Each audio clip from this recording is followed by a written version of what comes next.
Bonjour, bienvenue à ceux qui sont déjà là à l'heure. Je propose qu'on attende peut-être une minute que tout le monde nous rejoigne et nous pourrons parler ainsi du décret et des impacts surtout, plus que du décret dont vous avez déjà entendu parler, des impacts du décret sur la stratégie immobilière.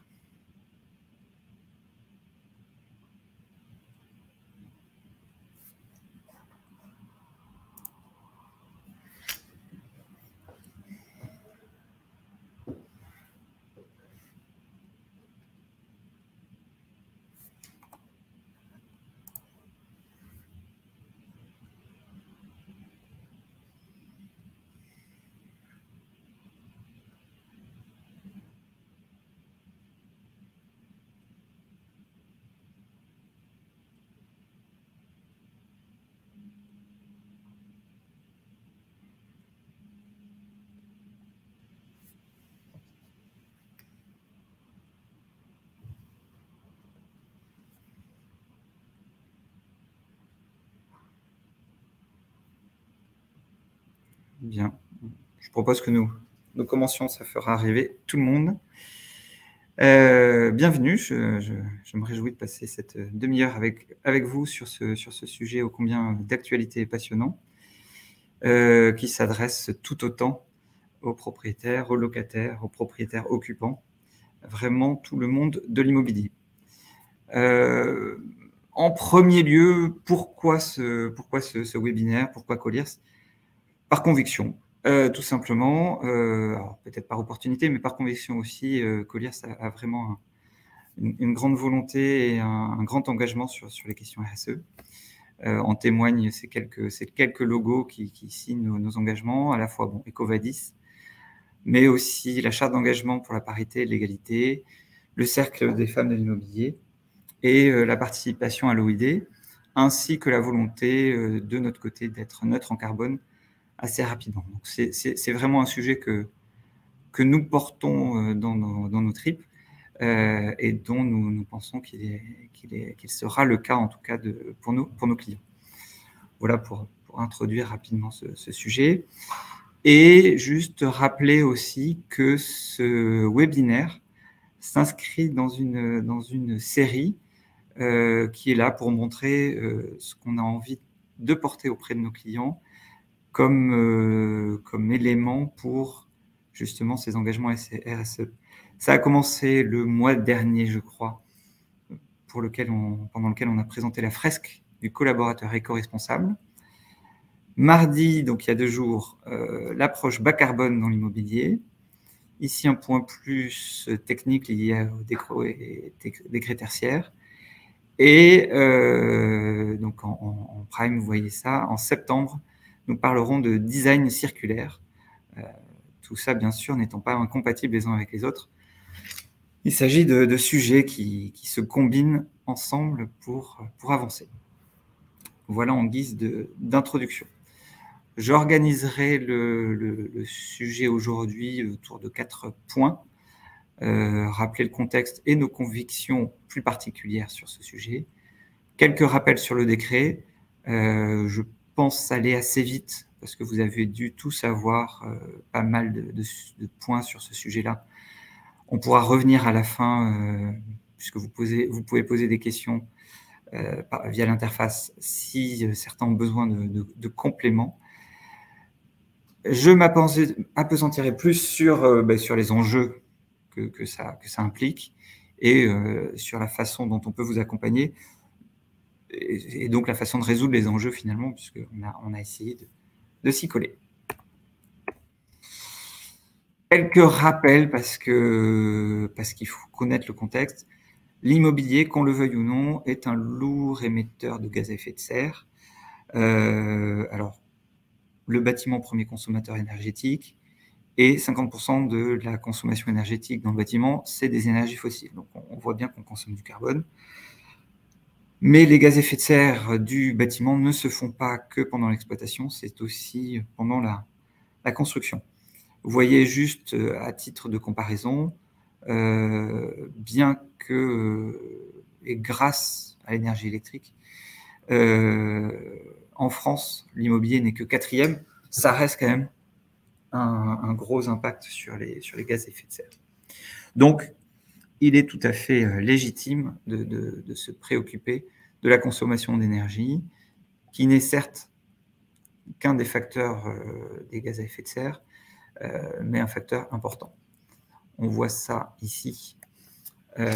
Pourquoi aussi l'intérêt de ce décret tertiaire? On pourrait dire, puisque le décret tertiaire vient curieusement s'appliquer à des immeubles existants, ce qui est un peu unique. D'habitude, les règlements thermiques s'appliquent aux projets de reconstruction ou aux projets de nouveaux. Mais si on considère que le renouvellement du parc tertiaire, c'est 2% par an, vous faites le calcul, alors approximatif, mais ça fait une moyenne de 50 ans pour renouveler tout. Si on ne s'attaque pas au parc existant, on n'aura aucune chance d'arriver au bout. Étonnamment, 77%, et ça c'est énorme, et 77% du parc n'est pas en conformité avec les cibles de 2030, donc il y a du boulot. Alors vous me direz, ça fait 23% qui sont en conformité. Ça ne veut pas dire qu'il y a beaucoup de choses à faire pour être en conformité pour 2030, on le verra après, mais quoi qu'il arrive, il faut préparer, puisqu'après il y aura aussi 2040, 2050.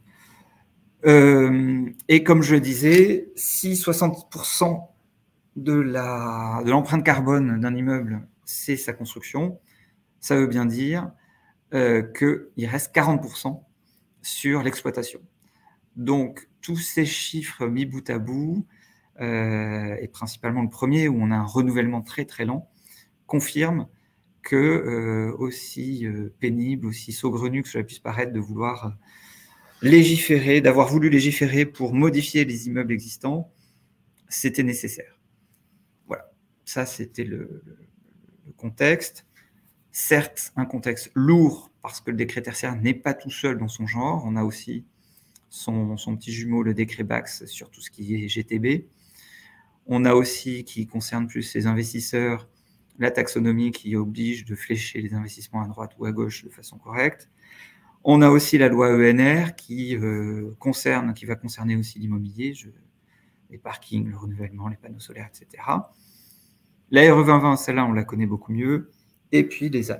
Donc on est vraiment sur une foultitude de règles, mais chacune visant un secteur ou une action ou l'autre. Comme on l'a vu, le décret tertiaire, c'est l'existant, et l'existant, c'est là où on a un gisement.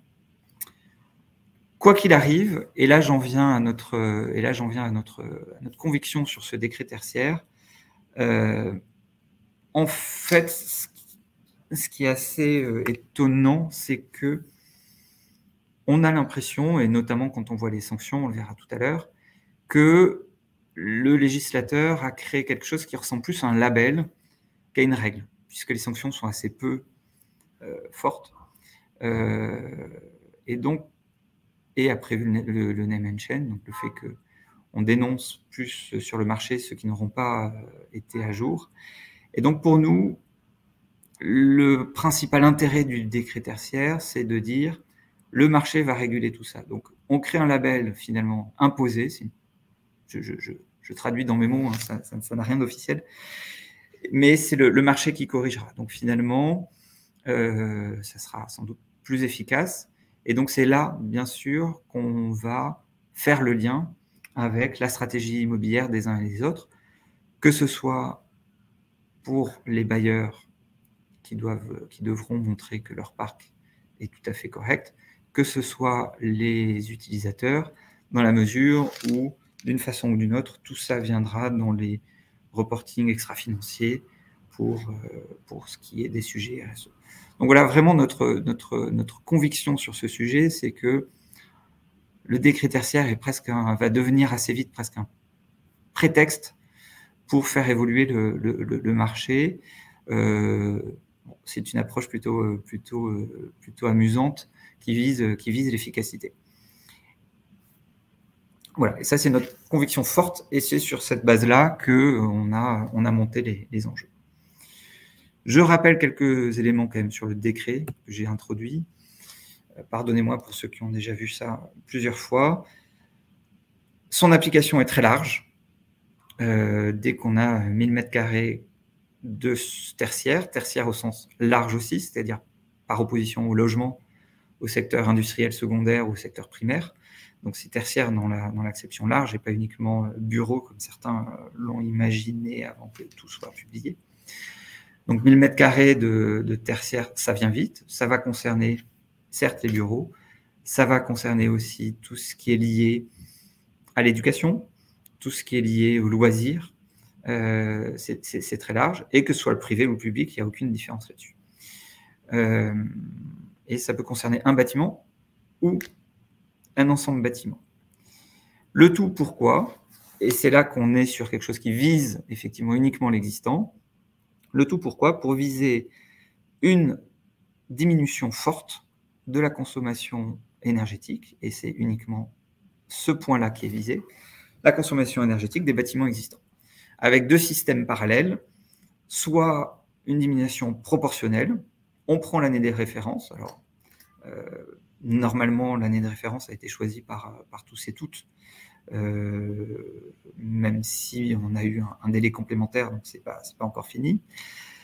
On choisit une année de référence entre 2010 et 2019, et on doit faire en sorte qu'en 2030, puis en 2040, puis en 2050, on réduise cette consommation de base de 40, 50, 60%. Bien évidemment, s'il n'y avait que ce système, on pénaliserait les immeubles vertueux. Donc on a aussi la possibilité d'atteindre des objectifs en consommation absolue. Vous me passerez le détail de ce point-là qui mériterait un webinaire de 3 jours. Juste pour illustrer la complexité du sujet, on a déjà 2 décrets d'application qui ont paru pour expliquer quelle est la consommation et comment compter la consommation de base de tel ou tel immeuble. Un est en cours de parution, c'est-à-dire qu'une première version a été éditée pour recueillir les commentaires. Et les gens s'accordent à dire pour qu'on aurait encore 2 ou 3 décrets complémentaires. Donc ça veut dire qu'aujourd'hui, on a une loi qui est applicable depuis 2019, effectivement depuis réellement l'année dernière, soyons honnêtes, et pour lesquelles on n'a pas encore tous les éléments pour décider comment on traitera 2030. Alors, ça n'empêche pas d'y réfléchir, parce que quoi qu'il arrive, pour beaucoup, il y aura des choses à faire. Peut-être pour relativiser l'idée, l'objectif, en tout cas des consommations absolues, le CAPS 2030, c'est d'être équivalent à du RT 2012. Donc globalement, tout immeuble refait dans les années 2010 et suivantes, normalement passe 2030 sans trop de difficultés, pour peu que l'usage soit conforme. C'est pour ça qu'on a fait d'ailleurs la fraise du climat. On voit qu'un des principaux facteurs de consommation, c'est l'usage. Voilà, ça c'est vraiment la cible. Et puis après 2050, bon, on a le temps de voir les choses venir, mais c'est maintenir la performance. Le délai, je vous l'ai donné globalement. On peut choisir, on est censé donc rentrer toutes ces données dans Opérat dès l'année dernière, déclarer les EFA, les fameuses EFA, et l'année de référence. Et après, les principales dates, ça sera 2031, 2041, 2051, c'est-à-dire est-ce qu'en 2030, est-ce qu'en 2040, est-ce qu'en 2050, j'ai atteint mes objectifs. Et donc là, on a toutes les années 2020, mais on est déjà en 2023, pour se préparer à ces cibles. Et je viens au point qui motivait essentiellement la conviction que je donnais tout à l'heure. Pourquoi je disais que la sanction était plus symbolique et que ce serait le marché, selon nous, qui ferait la différence. Et donc, la valeur des immeubles ou la communication de chacun d'entre vous, plus que la contrainte légale, c'est que, et a priori elle ne serait due qu'une seule fois, l'amende pour non-déclaration, non-respect des objectifs ou absence de plan d'action, parce qu'en plus, si en 2030 on n'est pas arrivé au bout, on a le droit d'avoir un plan d'action, c'est 7 500 €. 7 500 €, ramener ça à un site de 1000 m², je ne dis pas que c'est anecdotique, mais pas trop. En revanche, c'est prévu par la loi, mais pour aller vers le marché, l'élément le plus important, c'est effectivement qu'il y aura des listes publiées, et donc ça sera un critère pour un investisseur de vérifier que un corporate respecte sont des critères CR, de même qu'ils respectent tous ses engagements de parité, etc., en extra-financier. On aura aussi tout un système de notation avec des feuilles vertes, 3 feuilles vertes, 2 feuilles vertes, une feuille verte, suivant qu'on suit sa trajectoire. Voilà. Mais tout ça pour dire que voilà, on a quelque chose qui est dans le temps, finalement contraignant dans ses demandes, peu contraignant dans sa sanction, ce qui fait que pour nous, les enjeux, ils sont réputationnels, et si on rejoint aussi notre première conviction, tout simplement faire bien et faire en sorte de devenir meilleur par rapport à la crise climatique dont on ne peut plus nier les effets. Alors, une fois qu'on a fait ces quelques rappels, sans doute trop rapides, mais vous pourrez reposer la question ultérieurement. Une fois qu'on a dit ça, les enjeux. Ben, selon nous, et c'est sans doute pour ça qu'on a voulu faire aussi ce webinaire, selon nous, le premier enjeu, c'est la prise en compte, notamment par les locataires. On se rend compte, nous, quand on discute avec des prospects ou avec des collègues, etc., qu'aujourd'hui, à part la contrainte de remplir Opérate, qui a été peut-être un peu pénible, la prise en compte est relativement hétérogène. Et je vous propose peut-être cet exercice dans votre coin, de se dire, tiens, au fait, est-ce que j'ai pris en compte ce sujet? Je rappelle qu'on est en mi-2023 et que tout l'enjeu est d'avoir ça pour 2030, ce qui, à l'échelle immobilier, peut être rapide. Déjà, est-ce que j'ai bien fait toutes mes déclarations? Normalement, à peu près tout le monde, mais c'est pas sûr. Est-ce que j'ai déjà choisi mon année de référence? Et ça, on est vraiment dans l'urgent. Ça, c'est le premier point. Ensuite, est-ce qu'on est allé au-delà? Et prenez juste 2 secondes pour vous dire, est-ce que j'ai commencé à monter un plan d'action? Est-ce que j'ai commencé à intégrer ça dans ma stratégie? Est-ce que j'ai fixé des objectifs? Parce qu'on peut suivre et se dire, je fais le minimum syndical, ou est-ce que je vais aller au-delà? Ou mixer ça avec d'autres éléments plus liés au carbone, puisque là, on traite l'énergie qui n'est qu'une partie du carbone. Ensuite, et pour le coup, on connaît des couples locataires, propriétaires qui ont déjà discuté, mais pas beaucoup.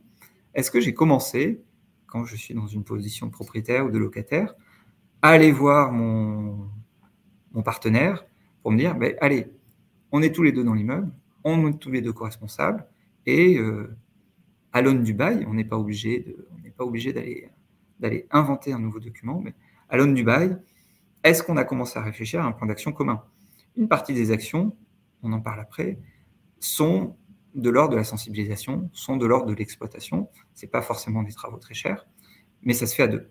Donc, est-ce que j'ai commencé? Je n'ai pas le moyen d'envoyer un questionnaire, mais ça aurait été sans doute amusant d'avoir une forme de petit sondage, ne serait-ce que parmi vous. Et enfin, est-ce que j'ai défini une stratégie pour mettre à niveau mon parc, qu'il soit locatif ou propriétaire, pour 2030, 2040, 2050? Donc voilà, déjà, si chacun, en toute honnêteté, se pose la question où est-ce qu'on en est, on voit que le premier enjeu, il faut prendre le sujet. Mais il faut aller plus loin. Et finalement, en réfléchissant avec notamment l'OID, on voit que ce sujet va être, une fois encore, une espèce de cheval de Troie pour traiter des sujets qui sont des préoccupations peut-être plus importantes à l'échelle de l'entreprise. Et pourquoi on dit ça? C'est que on pense qu'on ne peut pas décorréler ces enjeux environnementaux, que ce soit des critères CR ou les autres, de la vie de l'entreprise. Donc là, effectivement, aujourd'hui, on ne parle que de ce thème-là, mais en fait, petit à petit, on n'en parlera plus de façon spécifique. Ça sera quelque chose d'intégré à toutes les réflexions. Pourquoi? Parce que si on regarde les enjeux des dirigeants, ben, le premier enjeu, c'est la gouvernance. Comment j'entre mes enjeux ESG dans mon entreprise, le décret tertiaire fait partie des briques qui vont rentrer là-dedans. Il y a encore plus de lignes, on n'a pas encore complètement changé de monde sur l'aspect financier. Comment maintenir la valeur de mon patrimoine, comment sécuriser mes revenus locatifs ou comment garantir la liquidité des biens, comment rester investir. Et en fait, tous ces sujets peuvent être approchés par le décret tertiaire. Et enfin, le risque réputationnel, qui est peut-être l'essentiel, qui est peut-être le point essentiel traité par le décret tertiaire. Voilà pour les enjeux. Et vous allez me dire, et je vois que l'heure tourne, donc j'accélère un peu. Maintenant, qu'est-ce qu'on fait? Alors, c'est notre accompagnement, mais c'est ce que tous peuvent faire. Et pour nous, on a identifié 3 cas d'usage qui méritent que l'application, l'arrivée du décret tertiaire implique. Un premier cas d'usage qui est la pérennisation d'une localisation, que ce soit pour un propriétaire garder son locataire, ou pour un propriétaire ou pour un locataire pouvoir rester en place. Donc une question de pérennité. Est-ce que ma localisation est pérenne? Ça, c'est le premier sujet. Deuxième sujet qui va peut-être concerner peut-être un peu plus les propriétaires, quel devenir des immeubles? C'est-à-dire, immeuble par immeuble, qu'est-ce que je fais? Parce que la mise à niveau n'est pas toujours possible ou pas toujours souhaitable parce que pas efficace en termes financiers. Troisième cas d'usage, c'est peut-être le cas idéal et qui recoupe les 2 précédents, définir une stratégie immobilière qui intègre la performance énergétique. Peut-être que dans un an, on ne pensera même pas à le dire, toute stratégie immobilière intégrera la performance énergétique. C'est déjà le cas dans ce que demande l'État aux opérateurs de l'État. Un schéma de pluriannuel de stratégie immobilière doit comporter un volet immobilier. Et donc, si on prend ces 3 cas, sur le bail, finalement, qu'est-ce qu'il faut faire? Vérifier forcément l'état de l'immeuble, est-ce qu'il est loin ou pas de la cible, sachant que il y a des BET énergie, etc., qui savent très bien faire des diagnostics. C'est pas forcément nous qui vous les ferons, mais nous, on saura vous aider à les lire et à les décortiquer. Le bail, qu'est-ce qu'il prévoit? Et puis finalement, l'essentiel, et c'est notre rôle aussi parfois d'intermédiation et d'ouvrir le débat, faire un atelier commun et faire un plan pour se dire est-ce que j'ai envie de rester ou pas? Parce que parfois, faire des travaux en site occupé, c'est pas possible. Donc là, il vaut mieux arrêter. Ou qu'est-ce qu'on peut faire en site occupé pour passer? Alors, ça, je pense qu'on l'aura de plus en plus, notamment quand on va s'engager dans les années 25, 26. Aujourd'hui, on est encore à la limite où le locataire peut partir.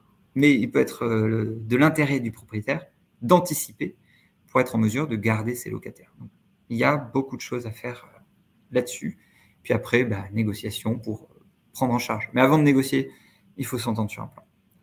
Donc pour nous, ça c'est le premier impact sur la stratégie. Deuxième impact, et qui est lié, alors là, qui est en plus gonflé en ce moment par l'évolution du marché qui laisse de côté certaines zones en friche, c'est qu'est-ce que je fais de mon immeuble? Et là-dessus, il y a effectivement des réflexions à faire. Tous les immeubles n'ont pas intérêt à passer le décret tertiaire parce que si ça n'apporte pas de valeur, dépenser des milliers et des cents dans un immeuble va en démolir. Et parfois, il vaut mieux se dire, OK, aujourd'hui, dans ce site-là, parce que l'analyse fonctionnelle de l'immeuble permet de l'imaginer, j'ai intérêt, et là-dessus, on peut vous accompagner dans cette réflexion, j'ai intérêt à imaginer, c'est pas toujours possible, mais transformer en logement, etc.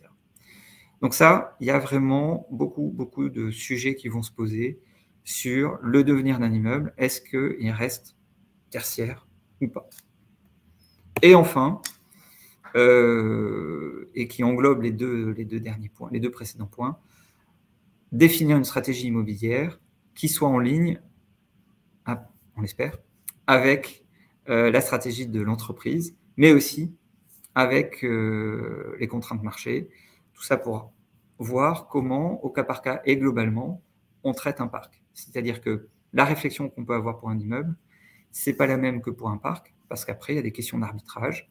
On ne peut pas tout faire en même temps. Donc, une fois qu'on a analysé le parc, une fois qu'on sait les actions qu'on peut faire, et je finirai en listant un certain nombre d'actions derrière, il faut faire des scénarios, choisir. On ne peut pas tout faire en même temps, faire un bilan, et donc apporter cette partie de stratégie qui nécessite de prendre du recul et d'être anticipé. Et c'est là que l'anticipation, notamment quand il y a un parc, prend tout son sens. On ne fera pas tout en 2029. Les entreprises sont débordées si on veut faire des travaux. Il y aura un goulot d'étranglement, donc il faut anticiper. Et pour donner un peu de perspective, voilà un peu les actions qui peuvent être intégrées dans un schéma directeur. Et c'est là qu'on recoupe avec ce que je disais tout à l'heure, c'est-à-dire la sensibilisation des utilisateurs, par exemple. Ça ne coûte pas forcément grand-chose. On peut beaucoup y gagner. J'avais été marqué une fois comme ça. Grâce à une GTB bien évoluée, on s'est rendu compte qu'une porte était rarement bien fermée et on consommait beaucoup plus à cause de cette porte. Ça ne coûtait rien de dire s'il vous plaît, fermez la porte. On a gagné 3% de consommation rien qu'avec une porte. Pilotage énergétique, ça va ensemble. Après, bien évidemment, on peut passer sur des choses plus radicales. Travaux, baisse de la surface. Alors, ce n'est pas direct avec le décret tertiaire, puisque le décret tertiaire se mesure en mètres carrés, par mètre carré, mais c'est plus facile de traiter des surfaces plus faibles. Et puis après, est-ce que je garde, est-ce que je bouge? Voilà les actions qui peuvent rentrer et sur lesquelles on peut vous accompagner pour un schéma directeur. J'en ai fini, et si vous voulez aller plus loin, je suis ouvert à toutes vos questions, d'une part, et on peut vous retrouver au salon CIPCA en septembre. Voilà. Donc, je suis à l'écoute de toutes vos questions. Ah, alors, on me demande, est-ce qu'on ne s'adresse pas plutôt aux propriétaires? Ah, oui, c'est vrai. Alors, pourquoi? C'est assez simple. Aujourd'hui, les propriétaires se sont vraiment emparés du sujet. Les locataires un peu moins, donc c'est pour ça qu'aussi on a voulu ce webinaire. C'est vrai qu'on est encore dans un temps où les locataires peuvent se dire « je peux résoudre ça en partant », mais parfois il y aura peut-être pénurie sur les immeubles corrects, parfois on n'a pas envie de bouger, etc. Donc j'espère que ce webinaire aura permis qu'on parle plus des locataires. Après, je pense que et la loi est faite comme ça. On parle d'immeubles en entier, d'ensemble les fameux EFA, donc ça concerne vraiment les deux. Voilà, j'espère que ça a répondu à la question. Et finalement, est-ce que tout ce qu'on a dit ne concerne que le décret? Non. Comme on a dit, le décret, on le voit, on se trompe peut-être, mais on le voit plus comme un label. Et donc, effectivement, ça devient presque un prétexte pour faire mieux.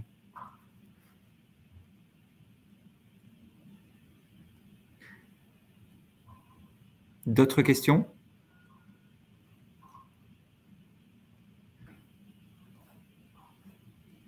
Bon, j'espère que je ne vous ai pas assommé et que c'est pour ça qu'il n'y a pas de questions, mais qu'au contraire, j'ai été clair. Sinon, n'hésitez pas à me contacter. Vous avez mes coordonnées ici. Et je vous souhaite une excellente journée. Merci.